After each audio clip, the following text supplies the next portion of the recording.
नमस्कार, मैं हूं कुमार गजेंद्र। जनपद ऑन द स्पॉट में आपका स्वागत है।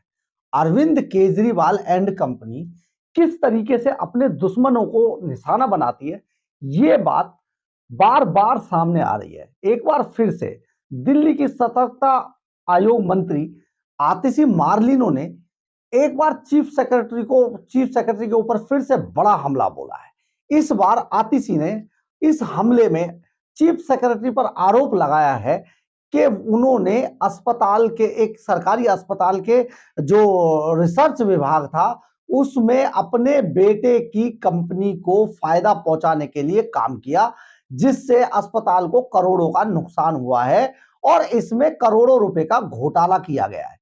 आतिशी ने बाकायदा ये सारी रिपोर्ट दिल्ली सरकार के मुख्यमंत्री अरविंद केजरीवाल को भेजी है, जिस रिपोर्ट के आधार पर आतिशी उसमें कार्रवाई की मांग कर रही है। दरअसल है क्या कि चीफ सेक्रेटरी वो आदमी है, वो शख्स हैं जो कि जिन्होंने शराब घोटाले में सबसे पहले दिल्ली सरकार की शिकायत एलजी से की थी लिखित में, और इसके बाद पूरे शराब घोटाले में दिल्ली सरकार लपेटी गई।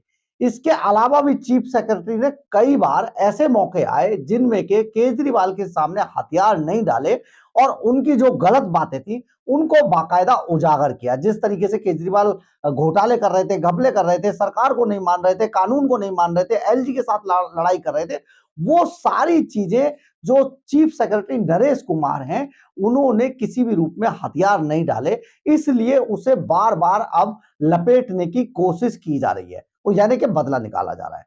अब आप समझिए कि ऐसा क्यों किया जा रहा है। दरअसल है क्या कि 30 नवंबर को यानी कि आने वाली 30 तारीख को जो चीफ सेक्रेटरी नरेश कुमार हैं वो रिटायर हो रहे हैं, और जब किसी अधिकारी के ऊपर रिटायरमेंट से पहले केस डाल दिया जाए, उनके ऊपर जब केस चलते हैं, तो जो उनका जो सेटलमेंट होता है सरकार के साथ, यानी कि उनको जो रिटायरमेंट के बाद जितने भी जो फायदे मिलते हैं, जो पैसा उनका जमा होता है, वो सारी चीजें जो होती हैं उन पर रोक लग जाती है।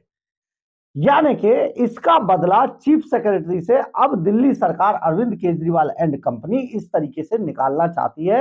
यही कारण है कि एक के बाद एक उन्होंने लगातार पहले जो द्वारका के अंदर जो नेशनल हाईवे अथॉरिटी था वहां पर घपला बताया, और उसके ऊपर बाकायदा जिसमें कि जो 2000 में 2018 में जिसकी जांच चल रही है, सीबीआई के पास है केस, सारी चीजें हो चुकी है, उसमें पैसा नहीं गया, कोर्ट ने ऑर्डर कर दिए, सारी चीजें, इसके बावजूद उस मामले को अब उठाया गया। लेकिन इसके लगा उन्हें कि कहीं पर हम गलत हैं या कुछ है, तो अब उन्होंने यानी कि सतर्कता आयोग की जो मंत्री हैं जिनके पास सतर्कता विभाग है, आतिशी मार्लिनो, उन्होंने एक नया बम फोड़ दिया उसके 2 दिन बाद। और बम यह है कि दिल्ली सरकार के जो चीफ सेक्रेटरी हैं उसमें उनके ऊपर बड़ा आरोप लगाया है। आतिशी ने इस बार अस्पताल घोटाले का आरोप लगाया। यह अस्पताल आईएलबीएस है, जिसमें सीएस के बेटे की कंपनी को टेंडर दिलाने के नाम पर बड़ा घोटाला करने की बात सामने आई है, यानी कि आतिशी ने इसका दावा किया है। दिल्ली के सीएस जो चीफ सेक्रेटरी नरेश कुमार हैं, वो नियमों के मुताबिक इस आईवीएल अस्पताल के चेयरमैन हैं। चीफ सेक्रेटरी इस अस्पताल के चेयरमैन होते हैं। आतिशी ने चीफ सेक्रेटरी पर पद का गलत तरीके से दुरुपयोग करने का आरोप लगाते हुए एक रिपोर्ट बनाकर मुख्यमंत्री अरविंद केजरीवाल को सौंपी है।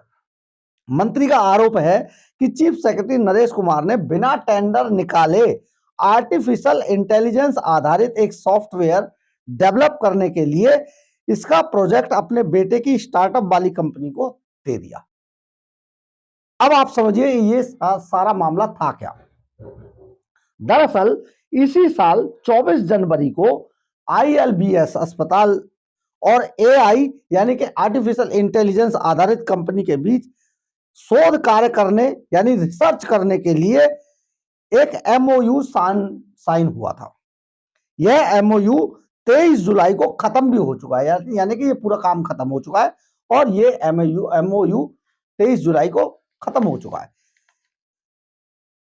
अब इस सारे मामले को जो मंत्री आतिशी हैं इसमें घोटाला बताते हुए एक पूरी रिपोर्ट बनाकर उन्होंने मुख्यमंत्री साहब को भेज दी कि देखिए चीफ सेक्रेटरी ने अपने बेटे को किस तरीके से फायदा पहुंचाने के लिए एमओयू साइन कराया और करोड़ों रुपए का घोटाला कर दिया। और ये सारा मामला जो घपला किया चीफ सेक्रेटरी ने, इसको इसकी जांच की जानी कर ली गई है और इस मामले को सीबीआई को भेज दिया जाए। मतलब कुल मिला के इस तरीके की चीजें जो होनी ही नहीं है, जो कहीं पर धरातल पे भी नहीं है, उस पे भी आतिशी, आप समझिए कि आतिशी किस तरीके की सतर्कता बरत रही है आयोग में। यानी कि शर्म इन्हें आती नहीं है कि अगर हम ये सारा काम कर रहे हैं तो कहीं पर इसकी कोई कोई आधार तो हो, कोई तथ्य तो हो। जब इस सारे मामले पर आईबीएलएस आईएलबीएस के जो हेड ऑपरेशंस हैं उनसे हमने बात की, जिनका नाम है लेफ्टिनेंट कर्नल आरएस सिंह। तो ये नॉन मेडिकल होते हैं। तो उन्होंने कहा, उन्होंने इस आतिशी के इस पूरे बयान को, इस पूरे दावे को ही गैर जिम्मेदाराना बयान बताते हुए इसे खारिज कर दिया। और इतना ही नहीं, बाकायदा कर्नल आरएस सिंह ने अस्पताल की तरफ से बयान जारी करते हुए कहा कि यह आरोप पूरी तरीके से निराधार है।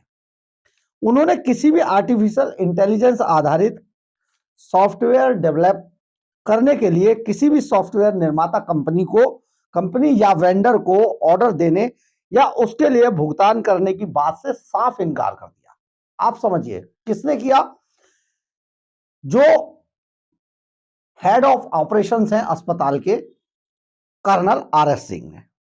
इतना ही नहीं, अस्पताल का दावा है कि जिस कंपनी के साथ एमओयू साइन हुआ था उसका चीफ सेक्रेटरी के बेटे से कोई लेना देना नहीं है। यानी कि ये पूरे जो आरोप लगाए गए हैं ये मनगढ़ंत है। उन्होंने कहा कि एमओयू रिसर्च के लिए था, इसलिए अस्पताल का कोई खर्चा भी नहीं हुआ। मतलब वहां पर इंटेलिजेंस, जो आर्टिफिशियल इंटेलिजेंस था, उसको लेकर अस्पताल के अंदर रिसर्च वर्क किया जाना था, एक रिसर्च की जानी थी और उसमें किसी तरीके का कोई खर्चा नहीं होता है। तो जिस कंपनी को दिया गया उससे चीफ सेक्रेटरी नरेश कुमार के बेटे से कोई लेना देना नहीं था। लेकिन आतिशी ने इतनी सतर्कता दिखाई कि जो जमीन घोटाला था उसके 2 दिन बाद एक और नया घोटाला निकालकर सामने कर दिया और इस खबर को छपवा दिया गया, चलवा दिया गया। ये सारा खेल जो चीफ सेक्रेटरी नरेश कुमार हैं उनको घेरने के लिए किया जा रहा है कि वो इतनी बुरी तरीके से घिर जाएं कि किसी भी तरीके से वो कोर्ट में उनके खिलाफ गवाही ना दें और टूट जाए। लेकिन ऐसा होने वाला नहीं है। दरअसल है क्या कि चीफ सेक्रेटरी नरेश कुमार के काम को देखते हुए एलजी सक्सेना ने उनकी 1 साल की एक्सटेंशन के लिए गृह मंत्रालय को बाकायदा एक पत्र लिख दिया है और जल्दी ही उस पर हो सकता है सैंक्शन आ जाए। यानी कि चीफ सेक्रेटरी नरेश कुमार अगले 1 साल तक चीफ सेक्रेटरी के दिल्ली सरकार के पद पर बने रहेंगे।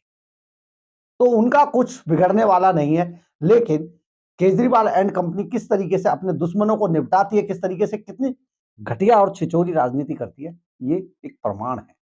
आपको सोचना होगा कि किस तरीके के लोगों को चुनकर लाना चाहिए सरकारों के अंदर, जो इस तरीके के पर्सनल इंटरेस्ट से ऊपर उठकर काम कर सके, जनता के लिए काम कर सके। अगर आपको मेरी खबर अच्छी लगी हो तो आप इसे लाइक, सब्सक्राइब और शेयर जरूर कीजिएगा। इससे हमें ऊर्जा मिलती है। जय हिंद, जय भारत।